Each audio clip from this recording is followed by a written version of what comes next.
That person looks scary, Peter Dutton being, a scary guy, which is just pathetic because we're not voting for, Mr. Popular. That's exactly right. I mean, this might be a bit of a strong point to make, but I think it's an indictment on the Australian people that we're like that we don't actually necessarily think really long and hard about Agreed. substance and policy. Who cares what Peter Dutton looks like or Anthony Albanese or whoever? We're a country of contradiction. We are a country of hypocrisy when it comes to that system, because what the governments have done well is to play the me versus you.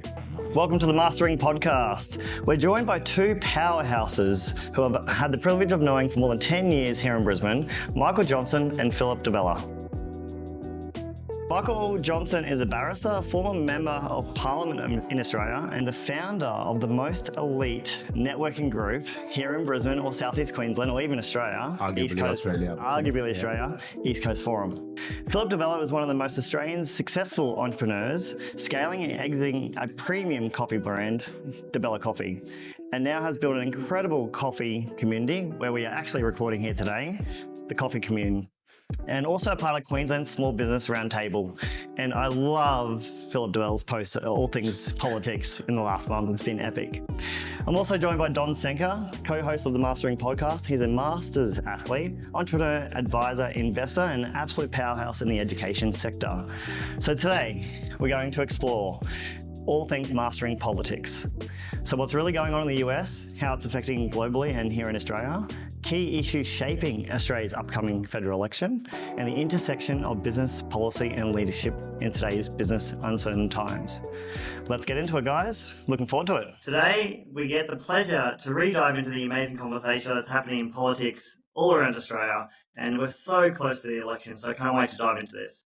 I had the privilege of voting yesterday here in Brisbane, and I just have to start. What is schmozzle? It's just like, it's a cat fight out there. That would have been an experience. It was definitely an experience. What I'm noticing in the environment is just, once again, we mentioned this the last time, it's just people shouting at each other. They're just putting each other down. There's no direction. There's no strategic vision. There's no vision for the country. Why is that? Like, why are we seeing this? And why can't we just get some honest answers? Well, Michael, would you like to go first? Age before beauty or folly before wisdom? Yeah, Phil, I'll have a crack at that. Lucas, Don, thank you again for having me. Very delighted and honoured to share some thoughts. This is my observation. You get what the people kind of frame. And at the moment, the people frame these threads: ignorance, naivety, disinterest, disconnection. So therefore, that's mirrored, that's reflected in the political class. And you get a bunch of people, candidates, parties, politicians, that really can get away with so much political murder, political lies, policy, lightweightness, and just really taking all of us for fools and mugs. And you know what? We largely are. We are largely deserving of what we get. And as I said, when we first had a chat, I think that is an indictment on the public, that our standards are pretty mediocre. And I think that's why we have a larger group of people that are the workers of the country rather than the investors of the country. We have a larger group of people that are the leaners rather than a smaller group of lifters. And I think we need more lifters. We need more people to be employers. We need more Phil DiBellas. We need more people to employ people. We need more people to invest. We need more people to be the creators of businesses, because there's a heck of a lot of people out there who can be the workers. And I think that ultimately, bit by bit, it just comes down, and that's what happens. It comes down to an election result that delivers mediocrity. Yeah. So in short, I blame the people. I blame the people, I really do. And that might be provocative, might be contestable, but that is my position, and I've observed that of being in Parliament, where I see very few thinkers. I mean, I really didn't get challenged very much when I was a federal MP for 10 years. I got challenged by the likes of Phil DiBella that complained about bad policy. But, he's in a minority. He's in a very small minority. And I just encourage and urge our great Australian public to be more proactive, to even make that phone call. Not many people actually make phone calls to their local MPs, I can tell you. Look, and you can see why Michael and I get on so well, right? Because, he's set the platform up beautifully. There's two things that happen. One is education. The Australian public are not educated on the system. They're not educated on how politics works. They're not educated on how they should be looking at the political system at a state and federal level. They get, it's a bit of the magician. It's Whoever's got the superficial. look over It's very here, look superficial, over Phil. here. Totally. And then that leads me to the second point, is change the system. And I touched on it in the last episode. Business owners are accountable every day for what they do. Politicians are not accountable at all. And they run on 3 and 4 year cycles, depending on where they sit, but they're not accountable. And we saw that, right? So when I've been asked 1 million times, and not 1 million, but let's say I've been asked at least 5,000 times in the last 3 months, how will I vote? And I answer this way. They expect me to say Liberal, Labor, Independent, this, that. I don't say any of that. I'll be voting for accountability. Well, in this case, I'll be voting against accountability. And that is, if I was hiring a CEO, and I said this again, and the CEO said, I'm going to do these 3 things in your business, and I loved it, I employ that CEO, and their remuneration, their contract comes up in 3 years' time, and that CEO did nothing of what he or she said they were going to do, then they would not get a contract. They wouldn't even get a seat at the table. They wouldn't even get an interview with the business owner, let alone believe and possibly get another job. And so let me clarify that. You have 2.5 million local, state, and federal people employed by politics. 2.5 million. You have just under 10 million people employed by micro, small, and medium businesses. And as I said, Michael set it up beautifully. 10 million people, over 70% of Australia's workforce, are employed by a micro, small, or medium business. Yet we have a government, and you see I'm refraining from brands. You have a current government who brought out a budget that had not one strategy. So therefore, I want your listeners, because I try and always, every time I get interviewed, try and change things up using different examples. So that'd be like having a restaurant that 70% of my audience are vegetarians. Yet I am heavy on the beef. Everything on the menu is beef. But 70% of my customers that are going to come to me are actually vegetarian, but I have nothing for them. And that's what the current Prime Minister has done. That's actually a very good example. That's a very good example, Phil. So you have 3 out of your 10 dishes are for the wrong audience. That's exactly right. Like 0. So when people said, who are you going to vote for? And this is why I went back to Scott Morrison. And there was a recent 4BC article, interview with Gary Hargraves, who used to be a politician. And I know that Michael knows him well. And I've never met Gary personally, but I've followed his stuff. I loved him when he was there. It was supposed to be a 3-minute segment, went for 16 minutes. And he said, his quote to me was, you blew up our switchboard. And I was talking stuff like this. I wasn't talking about Liberal, Labor, Independent. I said, there's a lot more than 2 parties. So what I want to bring it back to is, that's where the system is flawed. We will only get to choose 1 of 2 people to be the Prime Minister. Why? So the system is flawed, which brings it down to the next, how do they get elected? Well, they need 75 seats at this election to win. And Michael knows the system better than me. But this year, it's 75 seats to win. It looks like neither of them are going to get 75 seats in their own outright, which means they've got to start doing deals. Now, what we do see as the public, and this comes back to the education, we see who they form government with. Michael, and you know this better. But what we don't see is what deals they had to do to get those seats. So if the intention of Anthony Albanese at the last election was to lower energy prices, and let's give it to him that that's what he was going to do. But he only got 65 seats and needs 10 seats from the Greens. And the Greens go, I'm only going to give you my 10 seats if you do A, B, C, and D, which is how the politics system works, and no one has to declare what deal was done behind the doors. Well, good intentions get lost in execution because people don't understand how it works. And that's my biggest concern for Saturday's election.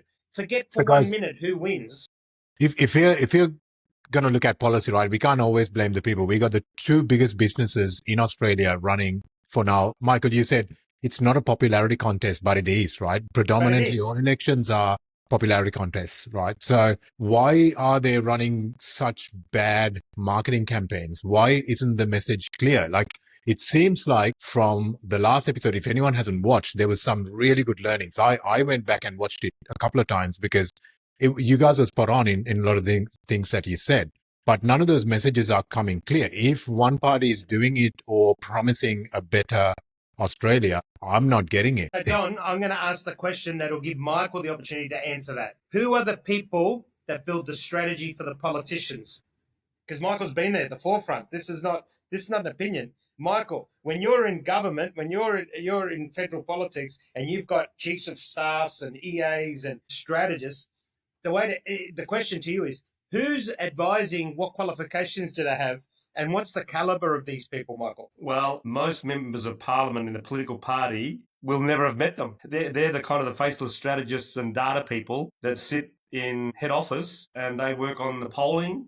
They'll engage, Lucas and Don Polling Company, go out there and tell us what, all the Phil DiBellas of Brisbane think. Do they want 50 cents bus fares, or do they want, the GST to be increased to 15%?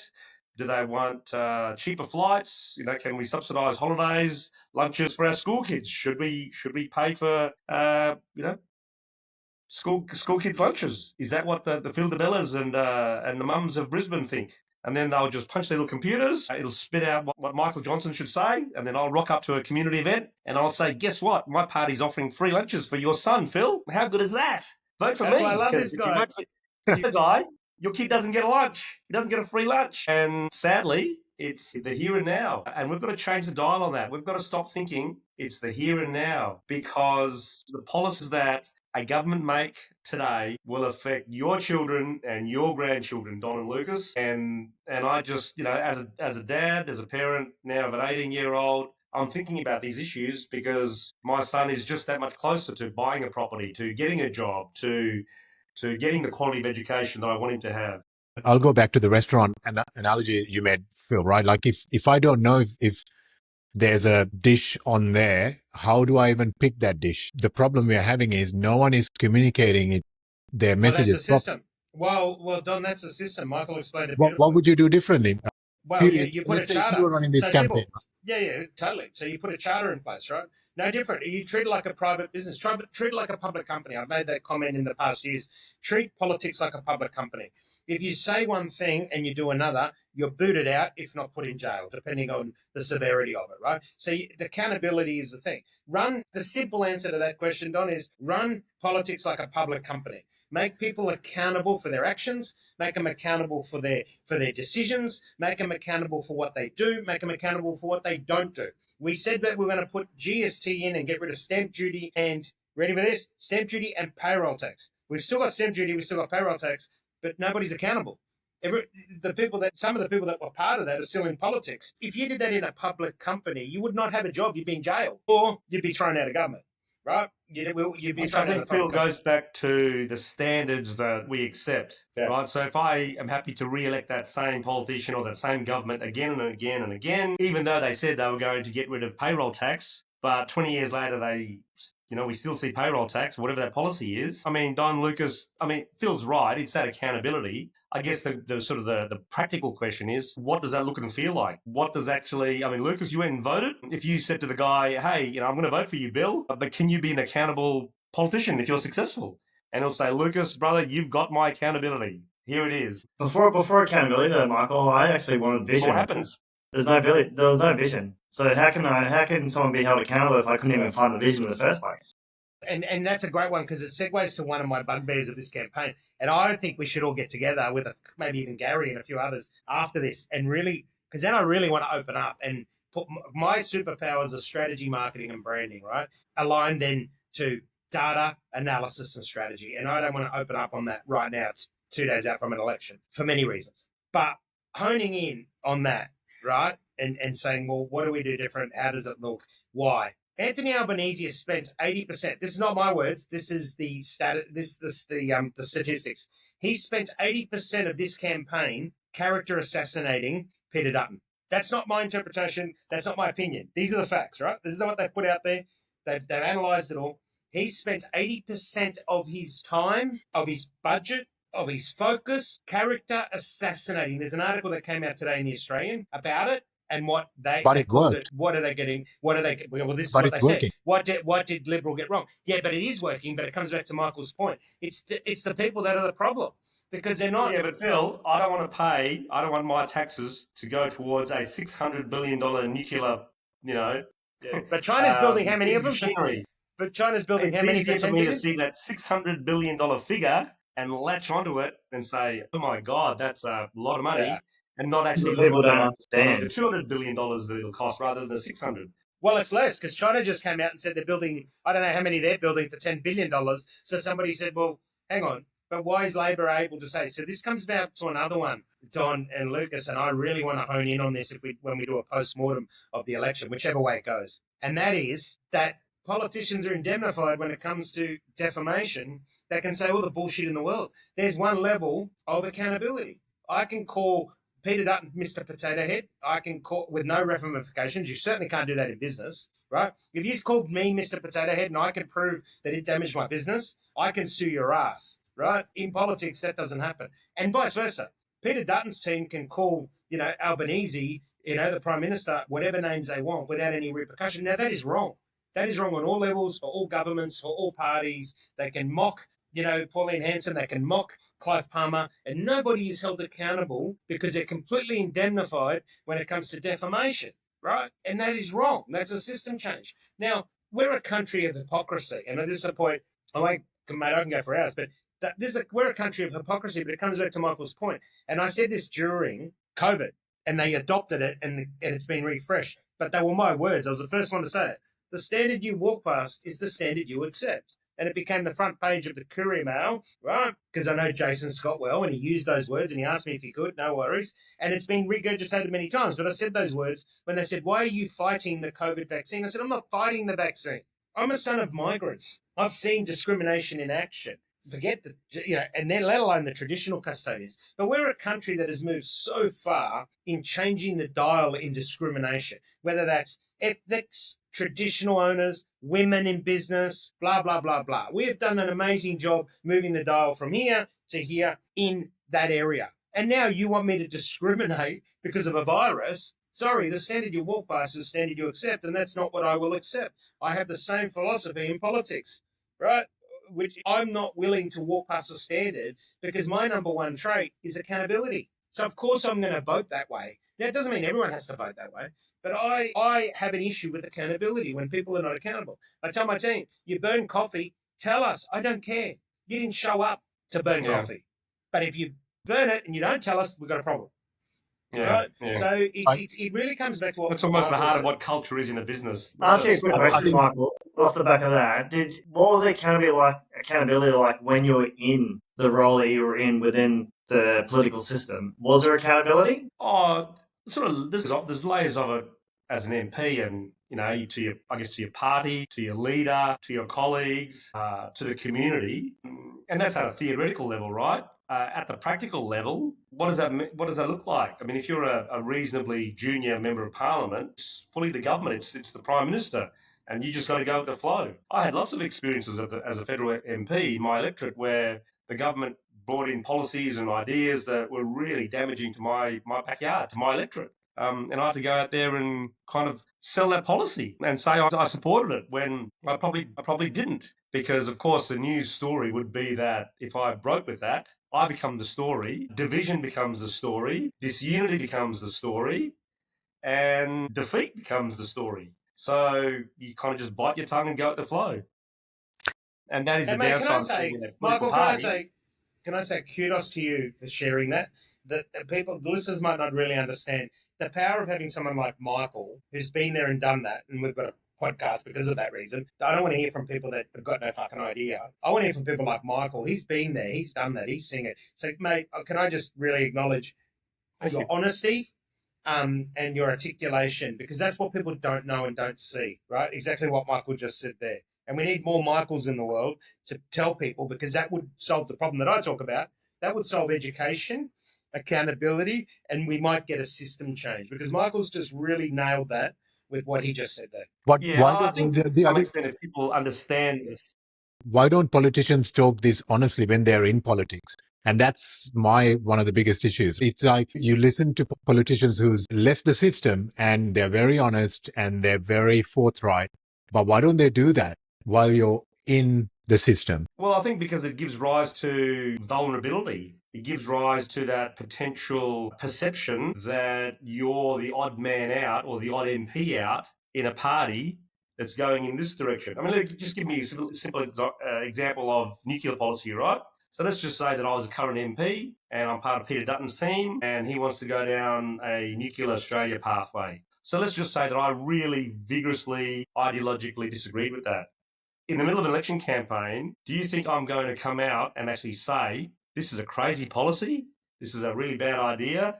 So it just comes down to survival, and that's the system. And Phil's right, we do need systemic change. In Australia, the Liberal Party is far more flexible than the Labor Party. You get thrown out of the Labor Party if you disagree publicly. In the Liberal Party, you get really, scolded, but you probably don't get thrown out. But no one does it because it affects your chances of promotion. It affects your chances of opportunity. And so, you've got to play the team game. And the team game is just to go with the flow. So like a team game. why would you come out and raise your head against your leader, against your policy, and potentially I think there's lose all opportunity of more than one promotion? systemic problem, right? At the end of the day, we need better marketers, we need better policymakers. You can't blame the people if they can't really understand what's been put in front of them. There may be an education problem, but if the message is like, if you look at this election, there's no clear message from anyone. It's just a salad of just short hits just being put in front of you. No, I don't, Don, I don't completely agree with that. And I'll show you what, and again, I don't talk opinions, the budget. So I represent micro, small and medium business day to day with the Coffee Commune, right? That's my passion project. People go, why are you involved in politics? Well, I can assure you, I don't care which government gets it. If I was looking at it through the lens of myself, I don't care which government gets in. I've got plenty to have. I'm not the richest man in the world, not the poorest man in the world. I've got enough to have the life that I want, and I've even set my kids up they'll be in the top 5% of the country already. I'm not showboating. I'm just showing that I don't do what I do for me, and I don't do what I do for my kids. I do it for the country, and I'll tell you this. I've got a 17-year-old daughter and a 15-year-old boy who are very talented, and their words to me is, Papa, and we're going to start a business that won't be in Australia. Now, I'm a first-generation migrant, so I want the listeners to really understand this, not go, oh, this guy thinks he's a hotshot, because you can think whatever you want. No, I'm a first-generation migrant. My brother and sister were born in Sicily. My dad came here to give us a better life. I've got my kids, second generation, going, I'm not starting a business here. There's payroll tax, there's land tax, there's capital gains tax. The government can promise things and not deliver. They can do this. They want to put the taxings on unrealised earnings of superannuation, but your listeners might know this, but their superannuation is exempt from it. I'm not going to be building any sort of business in this country. Now, who loses? The country loses because you've got two talented people and these kids are talented and there's millions of talented kids out there that are simply not going to stay in Australia because the system works against them. There's no inspiration. There's no accountability. There's no hey, let's look at it. So Michael said this to you guys before. It'll be your kids and your grandkids. Well, I can tell you, I turned 50 this year. My daughter's 17, my boy's 15, and they're not talking about opening businesses in this country. They're talking about, they can tell you, Dubai, That's Singapore. what I'm asking. Who's actually communicating that message? Who's giving us the vision for our kids, our grandkids? Nobody, because they just care about their own 3-year term, 4-year term. It's all Exactly. selfish. That's what I was trying to say before. It is a bit of a vicious cycle. I mean, unlike the past, I think politics today is not really seen as a noble cause of service to go into. It's not a vocation. It's almost a career path in itself. It is a job. It is a profession. As opposed to, in the 20th century, you went into politics after perhaps 30 years in business, you became successful. To serve your people. Whether you were, the great Sir Robert Menzies, who was the founder of the Liberal Party, he had been a successful barrister. In the Labor Party, the likes of John Curtin, as one of Labor's great prime ministers, just a regular guy. He didn't start working in the political realm, at 15, at 20.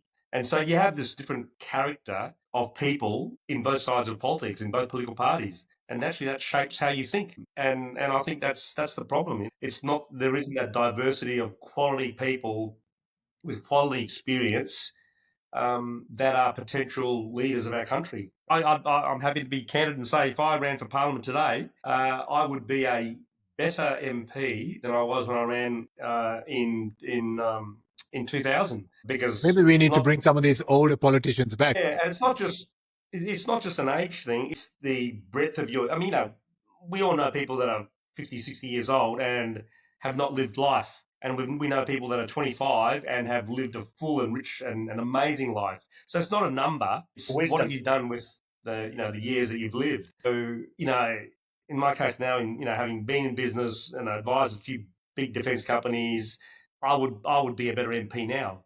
But, when I went into 31, I still thought I had a very enriching life, great education, international travel, international study, the son of small business parents, spoke Chinese, studied overseas in China. I thought I had a profile and a skill set that could contribute to our country. And, we kind of need more people, I think, across the community, whether they're entrepreneurs like Phil, nurses, doctors, engineers, you name it, but just the technology people. We need more diverse people to be in Parliament, I think. Yeah, amazing. Well said. I've got a burning question that's come from the audience, and I guess this would be great for the listeners out there. I think you've already answered it tremendously, but let's see how we go. What practical steps are they, i.e., any politician, taking to address the number one issue that we currently face in this country, which is the housing crisis and the cost of living crisis, let's call it, throughout the entire country? Look, I'll come at it from a business owner's point of view. If I was running it like a business, which is why I'm not in politics because you can't, it's a supply and demand issue. This is not, I'm never the smartest person in the room. It's a supply and demand. If you've got 150 people looking for a house and you've only got 100, well, then you've got to work out either build more houses or how do I get the 150 down to 100? So the immigration policy is one, but it doesn't mean you're anti-immigration. It means that you work on the immigration policy that enables to temporarily cut down the demand because the supply can't meet it. Or on the other side, you go, how do I put policy in place, which is I call policy strategy, because in business we call it strategy. In politics they call it policy, that sometimes never gets done. If I was building a strategy, it's going to be either limit the demand, and can you do that? Well, immigration is one of them. Allow people to have more people live in one venue is another. Build smaller apartments is another one. Or I go to the other side and I go, let's lift the demand. Well, the demand is, if you build in a city, you've got the same infrastructure charges. But if you go and build 50 kilometres from the middle of town, which is what they did in Sydney, and one of my developer friends built over 500, 600, I think it is, houses out that way, because the government said, we will give you incentives if you go and build affordable accommodation further out, right? So you then attack the demand. So to bring it back in, you either have a supply strategy that limits supply, right? Sorry, that increases supply, or you have a demand strategy which drops the demand. That's the only way you get to that perfect level. Now, it doesn't mean that if you choose to tackle immigration that you are anti-immigration or that you are a racist. It means we can't bring in 150 people when we've only got 100 houses. Or on the other side, it's we've only got 100 houses. What can we do to help you get to 150 houses very quickly? Can I ask a question? To make housing affordable, the prices have to drop. If the prices do drop, then no one's going to be happy with that. So I get what you're saying, Phil. We build houses further away. Then we have an entitlement issue. Every second person you talk to, they want to live 10 kilometers within the city. Well, then we have an attitude problem. We do have an attitude problem, and I think it's a cultural issue. Because in Sydney, they're happy to live. They're happy to live further out, right? Yeah, but I'm going to change my scenery because I got to plug in. But this is the thing: I can't drink champagne if I earn $200 a week. I might be able to drink sparkling wine. I did a podcast yesterday, which was very, very intriguing, with a customer service expert, and we talked about customer service and why it's bad. And this will help you answer that question. And he said, in life, one of the best things that has happened is evolution. He goes, when I bought my first car 25 years ago, I wound up my own windows. I winded down my own windows. I had to drive it with no power steering. I had to do this. As the years have progressed, every year we've got evolution, which has been an amazing thing. Fast forward to today, I drive a Tesla, it drives itself. He goes, but at what cost? The cost of that is that it's dumbified society. It's made me now want convenience. It's lifted my expectations. And that's exactly coming back to answering your question, Don. And I'll give it to you, and I can't tell you who it is, but it's a very predominant Australian person who said this: maybe Australia just has not heard enough yet, because they're used to the $100 steaks, the expensive wine, and what you just said. They're wanting and used to living 10 kilometres from the city. Well, I can tell you, as a son of migrants, everyone's cup of tea or cup of coffee, use whatever frame you want. But I'm telling you the way it is. I'm a son of migrants. My dad earned $450 a week, and he brought up a family of 3 kids. And there was no brand new car. He had his house paid off within 10 years, but the house had 1 toilet, 3 bedrooms, which means I shared with my brother. It had a kitchen the size now that people would probably build not even an ensuite toilet on, right? But we had a big, beautiful yard and we had rib fillet on the table. I didn't go to a private school. We didn't own brand new cars. I bought my dad twice a brand new car. That's the first time he owned it in his 70s. Now, you start to see the picture?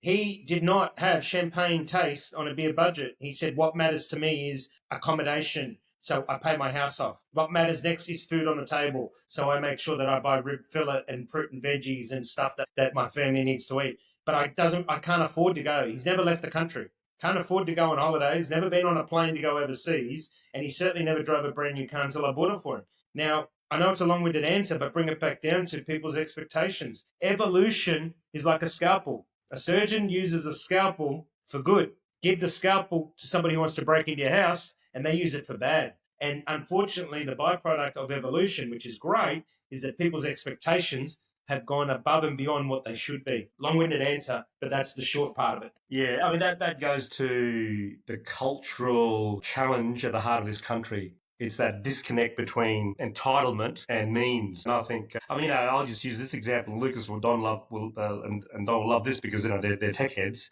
But I've just converted from typewriter to computer. I love my typewriter because I couldn't afford a computer. And Lucas is telling me, you got to get a computer. I said, mate, I can't afford it. I've got to stick with my typewriter. It does my functions well. But it is true. It is spot on. But Phil, it's politically incorrect to say that. It's absolutely political suicide for a politician or a political leader to go and say, you know what, you can't have an apartment yet because you haven't saved money. You can't have an apartment until you're 30 because you haven't saved money. You've got to work longer. You've got to save. You've got to sacrifice. And one of the words I use in my family and my son who's 18 and about to invest in his first property with the help of bank mum and dad, but I keep on saying to him, I said, mate, never forget this word when I'm long gone, and that is trade-off. Life is about trade-offs. You've got to make the trade-offs. Mm. If you want to go and have a party or like you just came back from skiing in Austria, fine. But you've got to save money for that. It means that you can't go out and party and have steaks every day with your girlfriend for 6 months. And my sense is that our country and our community and our nation Michael, at the doesn't want trade-offs. same time, 25 odd years ago when I was first buying a house, I was earning $60,000 and my first house cost me $140,000, right? So I think it used to be, don't quote me, it used to be 2 to 3 years worth of your annual income was what a house was worth, affordability. Right now, that's blown up to 5 to 10. How do we fix that problem? That's it. That's what I said. Well, the only way this to is fix the the problem problem. is for Yeah, the prices to crash. Yeah, it's a great point. You don't fix it. People are expecting overnight fixes. We did not wake up and be in the problem we are today. And this is one thing I get jack of, these muppets on social media, and think they're experts and they wouldn't even know how to spell the word politics, right? And they've never certainly done. And Michael knows I've been in the room with some of the best of this country. And I mean in the room where it's 1-on-1 or 1-on-2 and 1-on-3, where you're getting the real deal and you're talking real bullshit, you're talking real things. None of this what you see on TV crap, right? Because it's a different scene. We did not wake up and inherit this problem. And so when people go, even with the current Prime Minister, no, I don't attack him on the previous. He inherited a basket case. But Scott Morrison inherited a basket case. And then it goes back from there. And I don't mean a basket case. It's just crescendo because the system, right? Now I'm going to use this. I'm going to quantify it with this. And people don't think about this enough. And I'm going to do it by doing this. People have asked me, if I was to go into politics, what level would I go on? I said, well, firstly, I've got no interest in politics because I like 20 weeks a year off, right? I came from doing 100-hour weeks and promised my family that I will take all school holidays off, and I take 20 weeks a year off. And I'm proud of that because I went nowhere for 15 years. I made the sacrifices. I paid a lot of tax, $33 million in tax so far and climbing, right? So I've contributed my bit to this country. Now, I say it like this. I'd go into the Brisbane City Council or Gold Coast City Council. And they said, why would you do that? I said, because I could run as an independent. And it wouldn't matter if it was the Greens, the Liberals, the Labor, or the LNP, or whoever it is that got in council. You know what my mantra would be? I work with whoever deserves to be elected by their community, right? Now, why should you vote for me? Because these are the 5 things that I'm going to deliver to you as the Lord Mayor, right? And it doesn't matter what party I'm in, and it doesn't matter what, So what you get and what you have had over the years in Brisbane, in Gold Coast, in most South Sea, and now it's like City of Moreton Bay is doing amazing stuff. You have had progressive evolution. You've had the progressive councils, which means that the residents look at what the Gold Coast has done. Look at what Brisbane City Council has done. I can only remember as far back as Sally and Atkinson, right? Because I'm 50. It doesn't matter if it's been male or female. It doesn't matter if it's been Labor, Liberal, or Labor, LNP, or Independent. We've had progressive councils. Why? Because you get 2 votes. You vote for the Lord Mayor, he or she. You vote for your councillor. And therefore, your councillor has to step up and tell you and be part of the community and do what they want. And your Lord Mayor, he or she has to step up and do what they're going to do. And again, this is not an opinion, and not enough people know about that. They don't know the system. And we talked about Because the people are holding them accountable, right? I.e., they're voting you're accountable. correctly. Yeah. You don't like, and I worked with Campbell Newman, and he was, you look at him, right? In the system of local council, he was a hero. He became the premier, and and everyone hated him. He didn't change as a person. The system changed. So now, like him or love him, it doesn't matter. What did he do? Well, he did a lot for Brisbane City, for the city of Brisbane, and he did a lot for Queensland that people won't understand or talk because of the stuff that Michael, again, thank you, Michael, sharing of what happens behind the scenes, right? He didn't sack 14,000, and I'm not a Campbell lover, I can assure you, but he didn't sack 14,000 people. That was the narrative. You can't sack government workers. That's technical. Michael will tell you that. No one in government gets sacked, right? Either contract doesn't get renewed because you're not productive, or you get paid. They were offered. That's right. So no one got sacked, but what was the narrative? So you combine what Michael said and you combine what I said about no accountability and indemnification of defamation, and you end up with somebody who took a debt from 88 billion down to 80 billion, doing things like getting rid of $500,000 a year was in plants on the top floor of the Premier's office. And he said, well, we're spending this money, get rid of them, right? It doesn't matter whether you like them or not. And this is the problem. Michael said it before. It becomes a likability thing, not a what is your policy? What is it? So if you break it down, Don, you keep asking, but the answer is the same. It's a systemic problem. Yeah. It's a systemic problem we have. It is. That's what I'm trying to get at. It's just like, doesn't matter if the policies are not built for another 10, 15 years, do we have to break a few things to make it better? Yeah, absolutely. And that's why I said, let me jump in there because it's something I'm quite passionate about. So I touched on this in our first conversation. So whatever you want to identify as the problems of today, like Lucas, you mentioned housing affordability. So right now we have a housing issue, not enough people in homes. Did that come from last week, last month, last year? No, way back. So let me throw this out. So just think about what might be the problems that Brisbane or Queensland or Australia have in the year 2060, 2070, right? 30, 40 years out. Now, are those problems going to have landed on the door of the then Prime Minister, the future Prime Minister of that day, the future Premier of that day, the future Lord Mayor of that day, a year out from that time, 2 years out? Those problems are starting now. And we either know what they are going to be and we don't want to do anything about it, or we know what they are going to be, and we're going to say, you know what, we need to start thinking about this. We need to start thinking about what are the problems in the next 30, 40 years. I mean, take something that we all know about that is happening in Brisbane in 2032, the Olympic Games. Okay, so if we start thinking about building infrastructure or whatever in the year 2030, we're probably going to be humiliated. So we've got to start doing that now, 10 years out. We know that's a problem in 10 years' time if we don't do it now. But that's 3 elections away. So that's the problem, right? 3 years. Right. But the difference with that is, what can you do in 3 years? It's a physical thing, right? It's a year in the timeline, so we kind of all can see it. But if I ask you, what is the problem, Don, that you see or you foresee in the year 2055, right? Energy. What are we doing about now? I'll tell you, it's going to be things like water. And Michael's point, I'll cement it here, I'll bring it closer to home. So our last Prime Minister, just to show that it's not a Liberal or Labor thing with me, but our last Prime Minister, Scott Morrison, he goes, I'm going to invest, how many billion is it, Michael, in submarines? Now, by the time those freaking, and I won't use the other word, submarines are built, COVID just proved it. I'll tell you what 2 things are going to attack any country around the world in the future, whether it's 10, 20, 30 or 40 years. It ain't going to be something that a submarine's going to fix, right? It won't even be a drone, right? It's going to be... Okay, so Phil's just identified a possible thing, a problem for us in 2055. Yeah. It might be a disease or a virus. So what are we doing today? Correct. To have that virus or that vaccine available to our children or our grandchildren or our great-grandchildren in 30, 40 years' time, where they'll say, thank God, our grandparents 40, 50 years ago thought about this. Is it national security? Are we afraid of our freedoms being curtailed by a system of government that enslaves our liberties? And we don't want that. So therefore, we want to create a national security landscape. That foresight comes from private enterprise, right? That's always been the thing. Private enterprise always looks that far ahead because politicians can only see for 3, 4, whatever the term is. No, exactly. So we do it because we have to. Exactly. So, but that's because it's the system.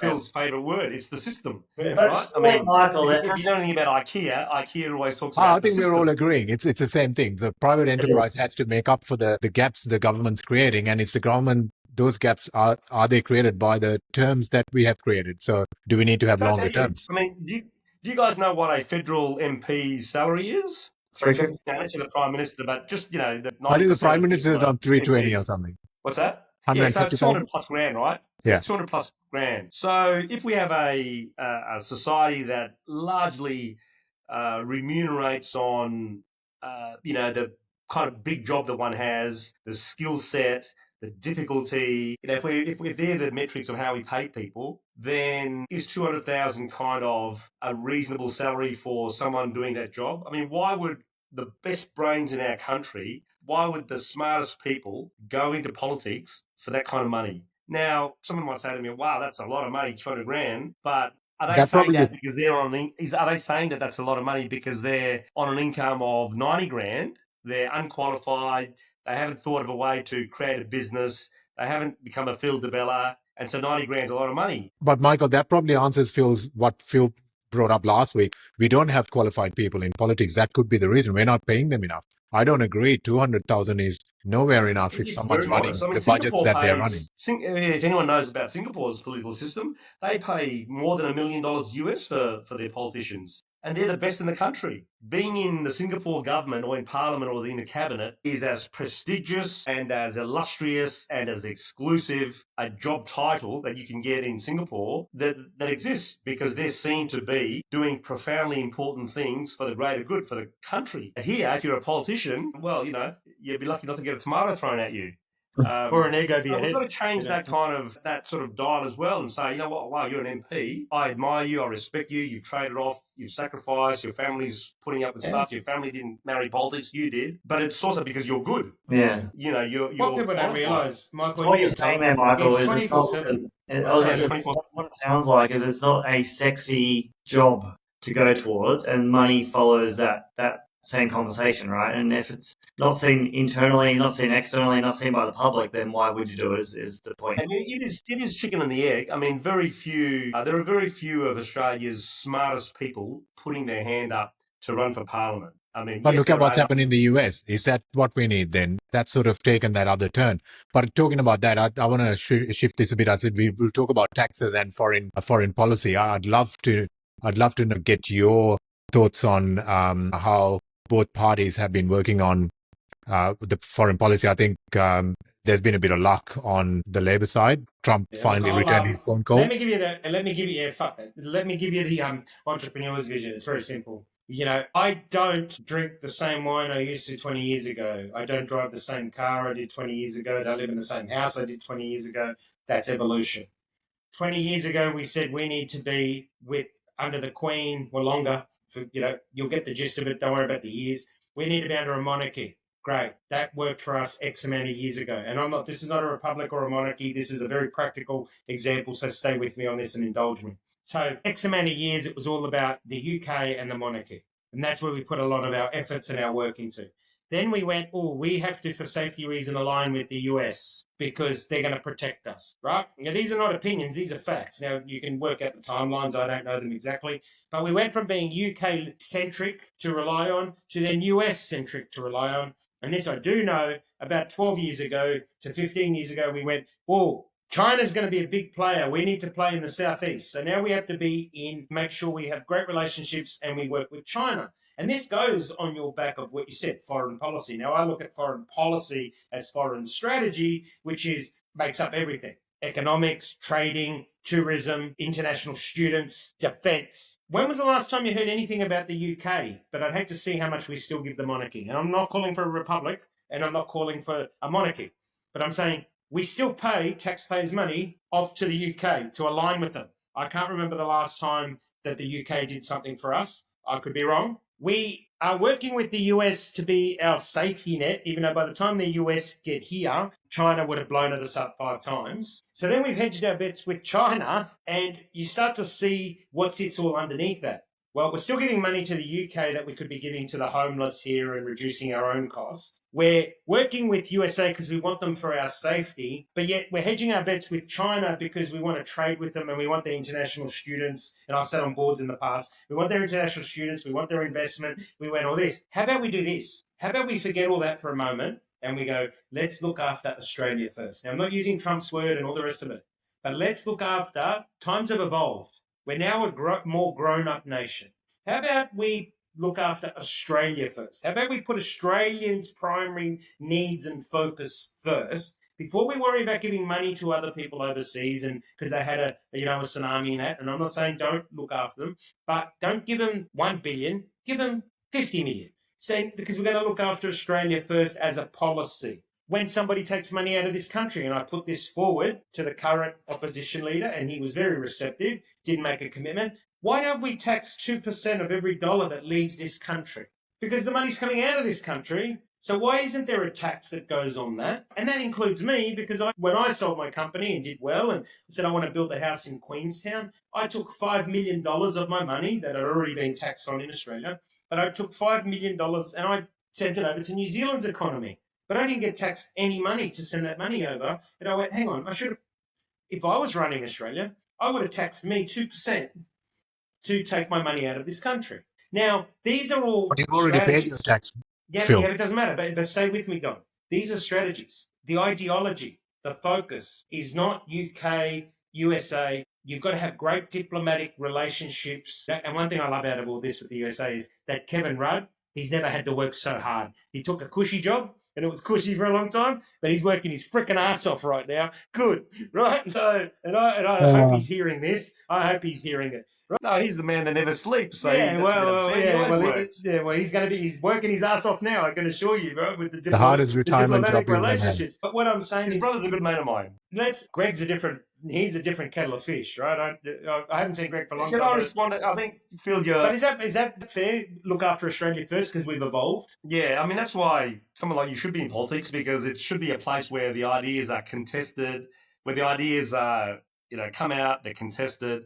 I mean, anytime the word tax gets thrown out, I kind of, shrivel up because I'm sort of an anti-high tax man. But I like the way that you think.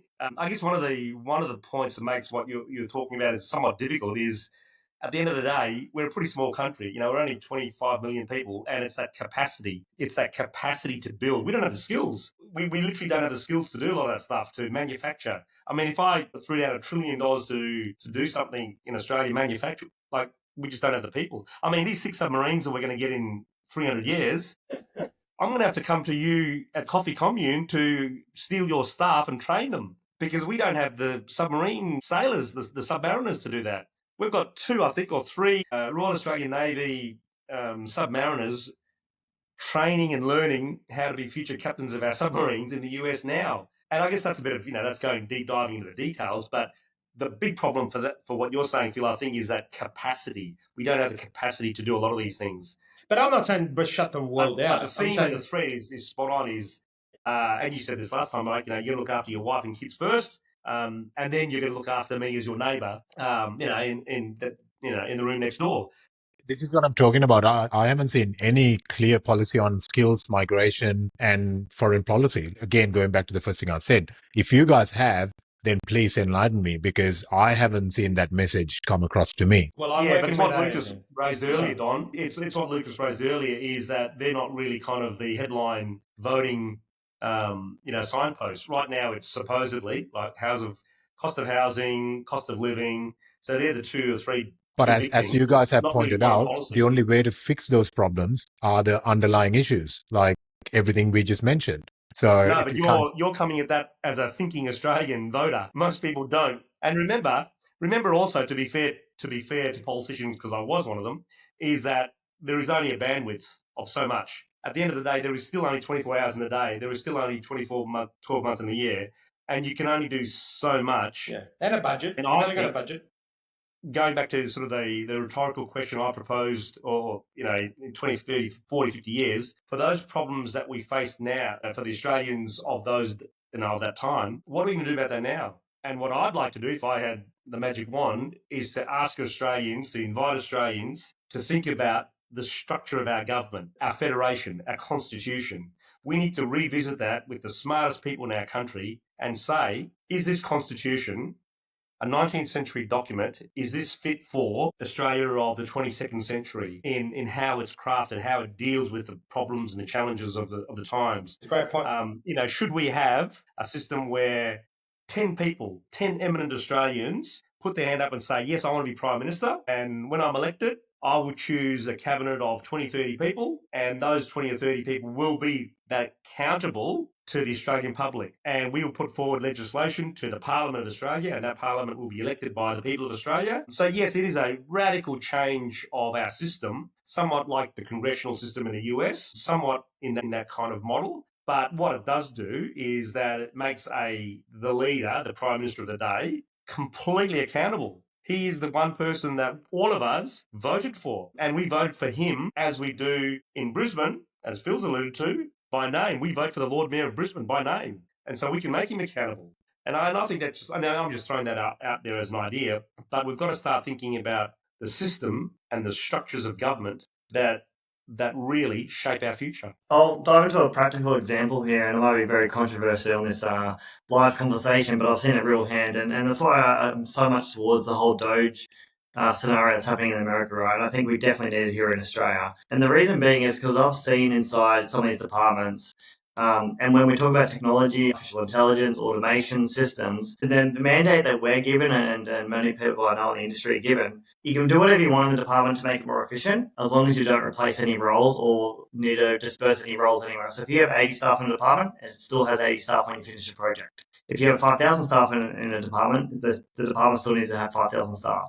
And where my mind goes towards this is like the 50-cent fare. It seems to be the only conversation that's happening, right? It's about this whole 50-cent fare in public transport.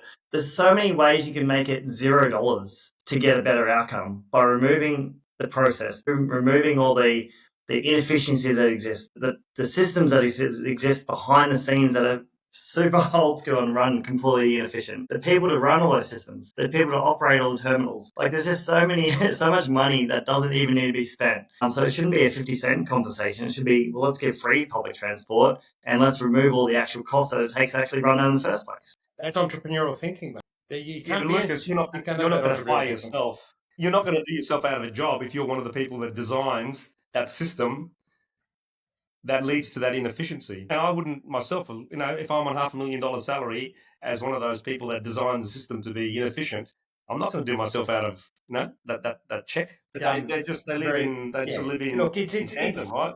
You don't criticise me, I won't criticise you. It really comes down to a lot of things, but one of the key things is that forward vision strategy. I've done a lot of work with politicians. I've worked with the current Lord Mayor, and one thing, and Adrian will tell you that, he calls me brother, not Philip, and I said to him 15 years ago, if you get an opportunity one day to become the Lord Mayor or the deputy, and then he became the deputy, have a 10-year outlook, or have a 12-year outlook. Don't look at the next term, the current term, next term. Look at the one beyond, which is a 12. And if you go back to what Adrian used to do, he used to say when he had 4 kids under the age of 6, and he said now they're older. But his words back then were, "I want to build the Brisbane that my kids are proud to live in." Very simple. Now that's a vision. That's what Michael was talking about. That was a vision. That wasn't 30 or 40 years, but it was 12 years. And then when he got pushed on what's that vision, he said, well, it's the right balance of development with the right balance of public space. It's the right level of activation with the right level of accessibility, right? It's about being inclusive. It's about being collaborative. These are all the words he's used over the years, right? Because that was his vision, was all of a sudden he made it emotionally engaging and tangible. 12-year, and the Brisbane that my 4 kids under the age of 6 will be proud to live in. Now, when was the last time? Now, David Crisafulli, and I'm not Liberal, Labor and all this, David Crisafulli is the last politician I've heard say that. where he's talking about the future. He's talking about the kids. He's talking about that. I love the fact that he got on the TV the other day and he said, well, are those punks that want to test me when it comes to, the adult crime, adult time? Go ahead. He goes, the fact that you're talking about it already tells me that you're worried, right? I love that. That shows conviction, right? That says, right, I'm set a vision here. I'm going to make sure that people of Queensland feel safer. But he also said, we've got a long way to go. Just because the numbers are down 6% or 8% or whatever they are, this didn't happen overnight and we won't fix it overnight. That to me is a future politician.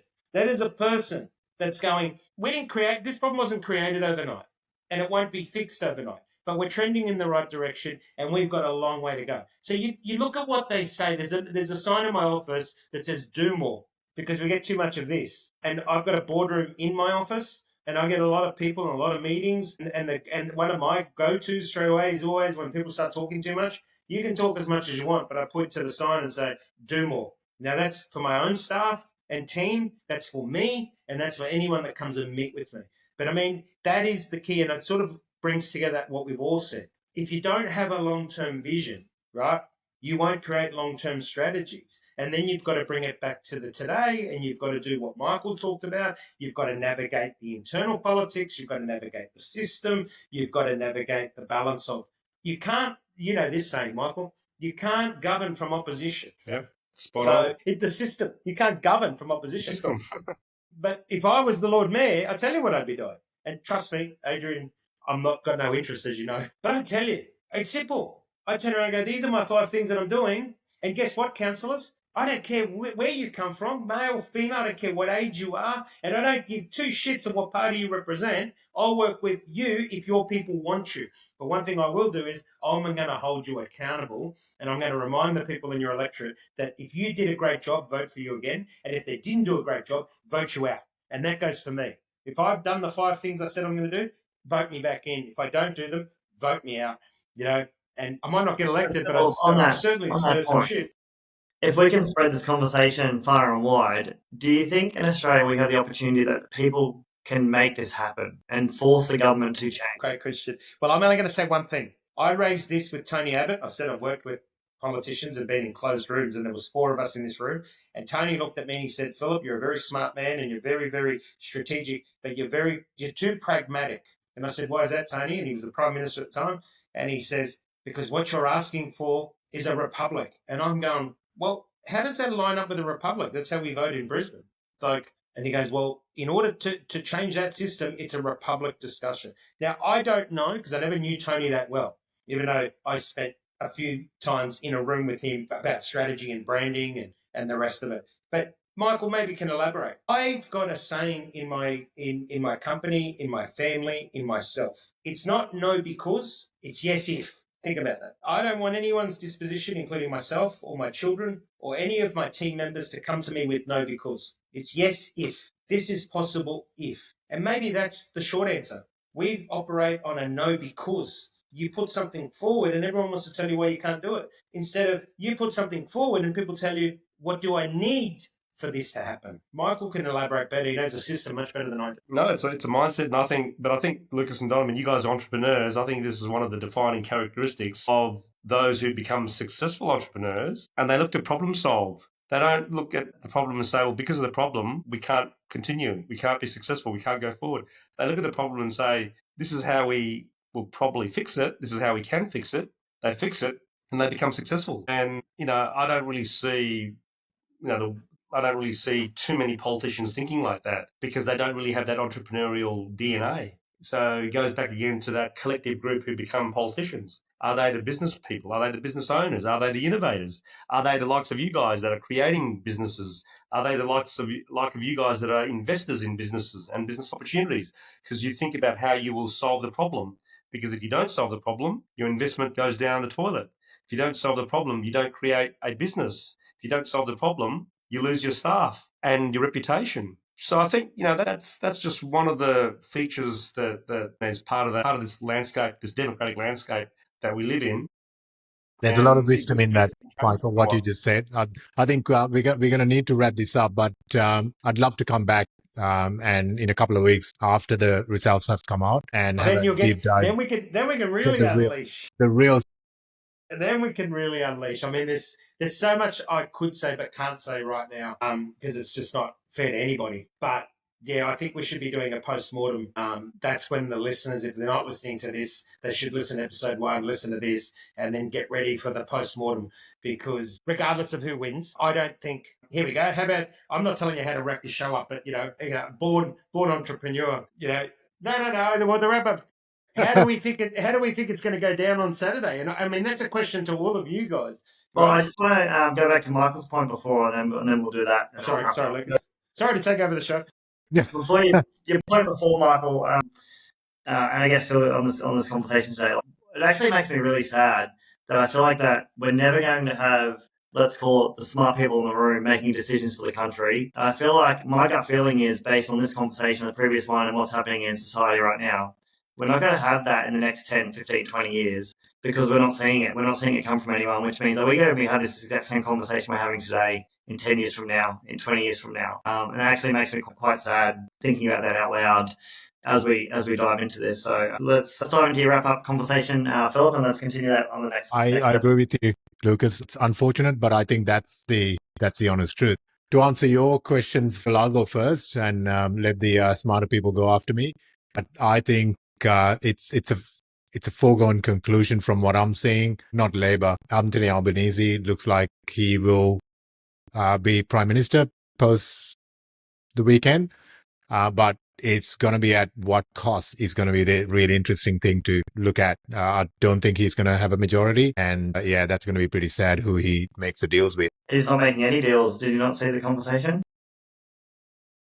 Did we not cover this at the start, Lucas? He can say whatever he wants. He can say whatever he wants. Lucas, what do you think? Yeah, every business owner and entrepreneur that I speak to, everyone's voting LNP. My experience yesterday going to the booth and knowing there's 20 other parties that we have never heard of or ever hear in the media. It's like we have to choose those people. It's ridiculous. I just don't understand that entire process. It makes it super sad. I don't know where my votes are going. No idea where the people I chose yesterday. No idea where my preferences are going, which is super frustrating for myself personally. Yeah, Labor's got it in the bag. Like everything you hear, the media, the word on the street, the way the polls have gone. I don't think Labor's got it in the bag. I think Albanese's got it in the bag to become Prime Minister. Labor doesn't have it in the bag. Albanese, let's say.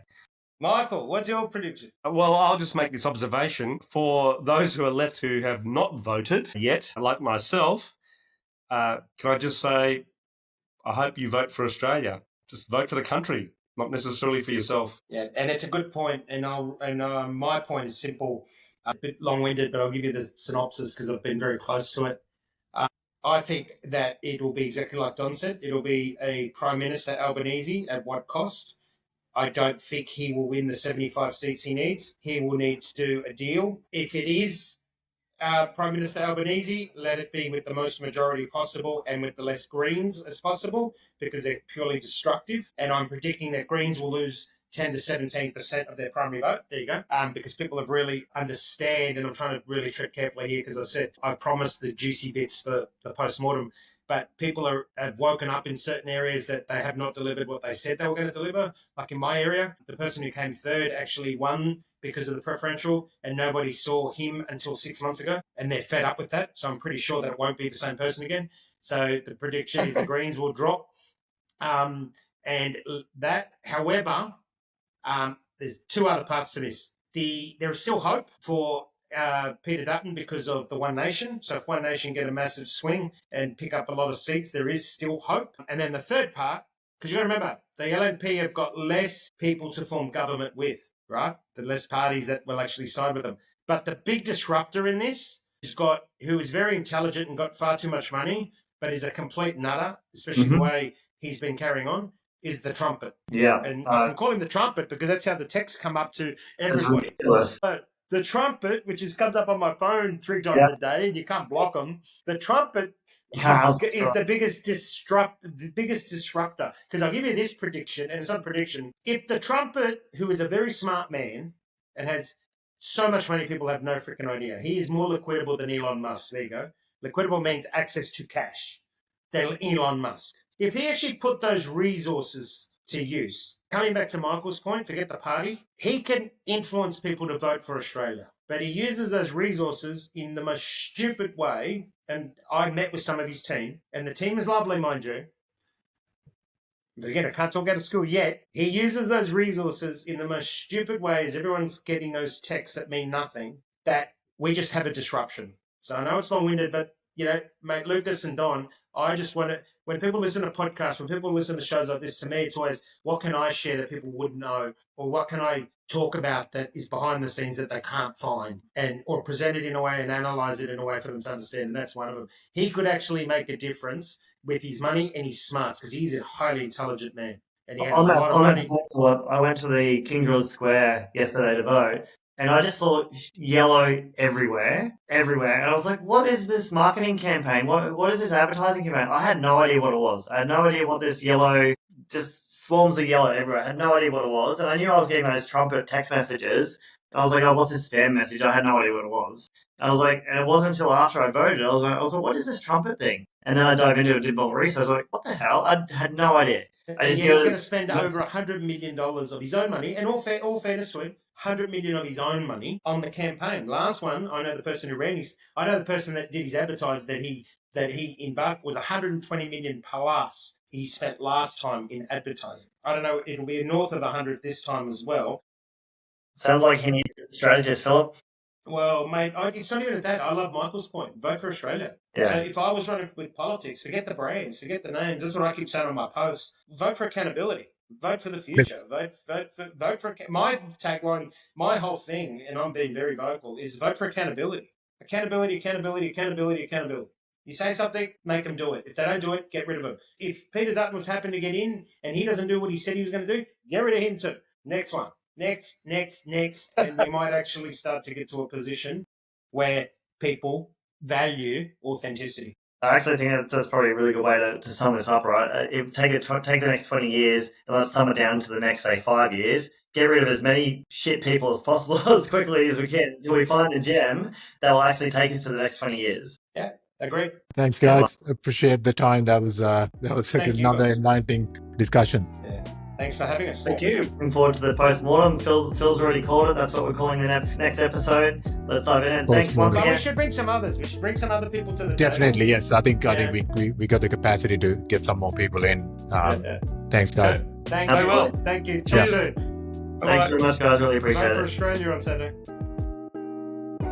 Hope you enjoyed this exciting episode of the Mastering Podcast. If you got value from today's conversation, hit that subscribe button now and share this episode with a friend. Until next time.